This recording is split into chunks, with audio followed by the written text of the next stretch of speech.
Hello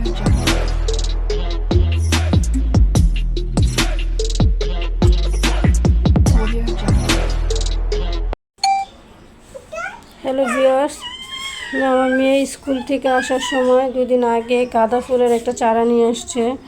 তো আজকে আমরা চারাটা লাগাবো। ভাবছিলাম গাঁদা ফুলটা কি টিকবে না, মরে যাবে। তো আজকে গাঁদা ফুলটা লাগানোর জন্য আমি প্রস্তুতি নিচ্ছি। আমার আগেরই একটা টব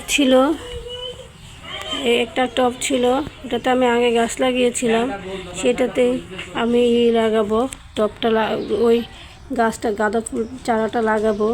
যেহেতু মেয়ে শখ করছে, শখটা পূরণ করে দেই। যেহেতু টবটা অনেক দিন পরে ছিল, কোনো গাছ টাছ ছিল না, তো টবটা একটু ময়লা হয়েছে। এটা আমি আগে একটু পরিষ্কার করে নিই। পরিষ্কার করে দেন আমি গাঁদা ফুলের গাছটা লাগাবো। তো বাড়িতে কাজ করাতে অনেক কিছু নষ্ট হয়ে গেছে, অনেক কিছু সিমেন্ট বালির কারণে পরে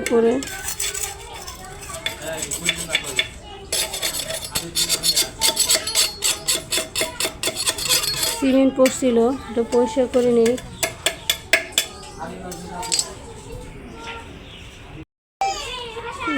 আমি আগে টবটা পরিষ্কার করে নিচ্ছি ভালো মতো, চারপাশ।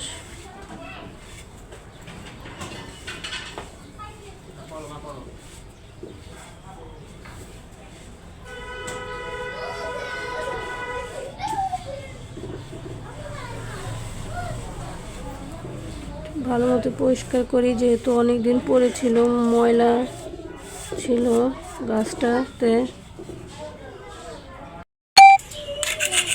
আশেপাশে যে সিমেন্টের ইটা ছিল ওগুলো আমি পরিষ্কার করে নিছি। এখন ভালো মতো মুছে নেই।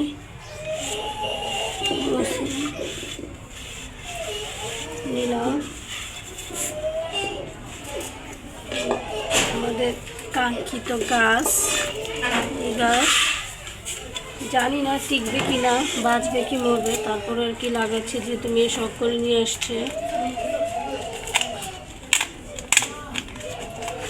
সব সময় আমরা যখনই গাছের চারা লাগাবো তখন কি করব, এই সাইড থেকে কাটবো। এটা নিয়ম, এভাবে সাইড থেকে কাটার।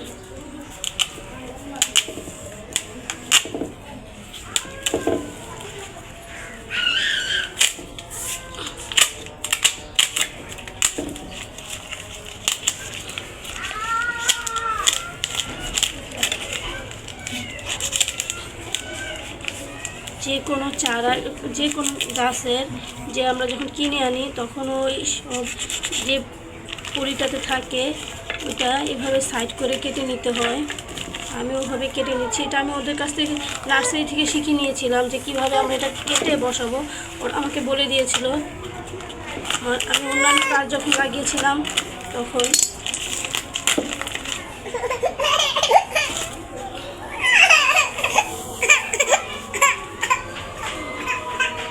এই যে আমাদের চারাটা, গাছটা এখন আমি এটাকে আপাতত এখানে শিফট করি, কারণ এখান থেকে আমি গাছটার মাটিটা একটু সরিয়ে নিচ্ছি, কারণ যেহেতু ওটার টপ গাছটা বসাতে হবে এখানে। আর আমার এখানে আগে থেকেই মাটি ছিল, এটা ওই সার মাটি। আমি সার মাটি আগে থেকে নার্সারি থেকে কিনে নিয়েছিলাম গাছ লাগানোর জন্য। আমি দিয়ে দিচ্ছি।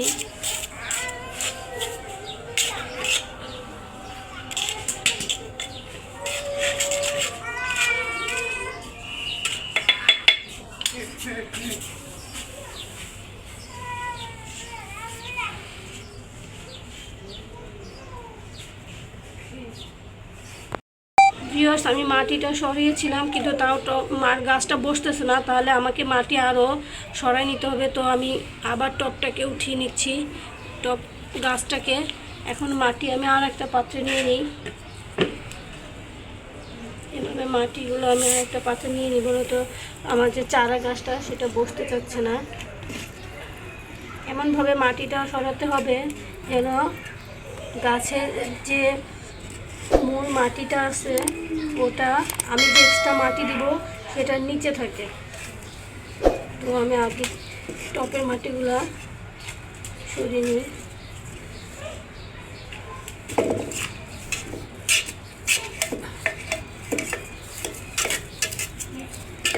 তো বসে গেছে মাটিগুলো, আমি ছুরি দিয়ে একটু আলাদা করে নিচ্ছি।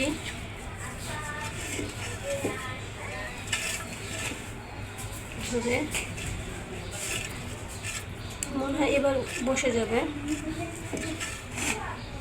এখন আমি এখানে মাটিটা এভাবে ছড়িয়ে দিচ্ছি, দিয়ে এবার আমি আমাদের যে গাছটা মূল গাছটা বসিয়ে দিলাম। এখন আমি মাটি দিয়ে দিচ্ছি।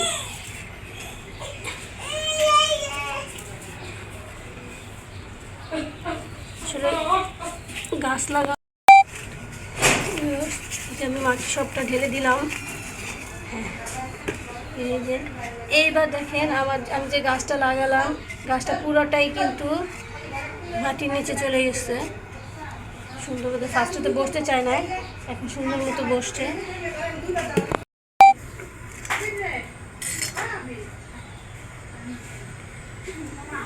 আমার গাছ লাগানো কমপ্লিট। এবার আমি এটাকে ভালো মতো মুছে নিচ্ছি। আমি একটা কাজ করব, কেচি দিয়ে এক্সট্রা যে মরা মরা পাতাগুলো আছে ওগুলো কেটে দিচ্ছি। হ্যাঁ, মরা পাতা একটা একটা করে কাটা অল্প অল্প। এই পাতাগুলো দেখতেও ভালো লাগে না, এই জন্য মরা পাতাগুলো আমি কেটে দিই আস্তে আস্তে, যেন যেহেতু গাছটা বেঁচে যাচ্ছে তাই আমি এটাকে একটু চাচ্ছি যত্নই করতে।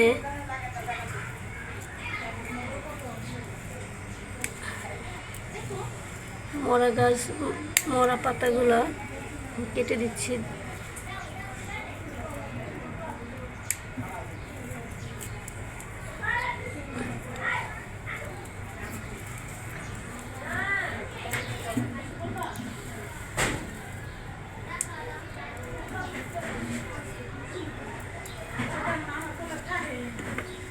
আমার গাছটা যেন টিকে যায়। এখানে একটা ফুল ছিল, এটাও মরে যাচ্ছে। এটা কেটে দিব, কেটে দিই। আর মরা পাতা নাই ওরকম। এখন আমি এটাতে অল্প একটু পানি দিয়ে দিব। এটা কলিও আছে, আমি এখন এটাতে পানি ইউজ করব।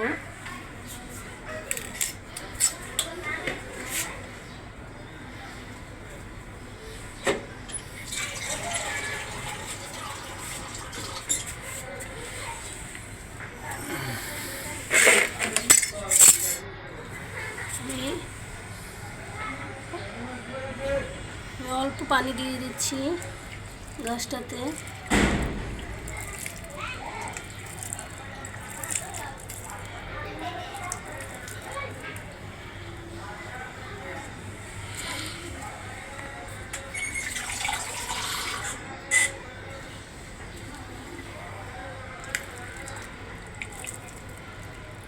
যেহেতু মেয়ে আসলে অনেক শখ করে এই গাছটা কিনে আনছে, তো এর জন্য শান্তির জন্য, মেয়ের শখের জন্য আর কি গাছটা লাগালাম।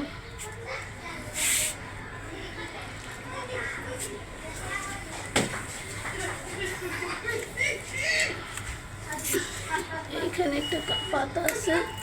হ্যাঁ, আমি এবার 4-5টা আমি ভালো মতো মুছে দিব গাছটা, যেহেতু একদম ময়লা পড়ে থাকবে।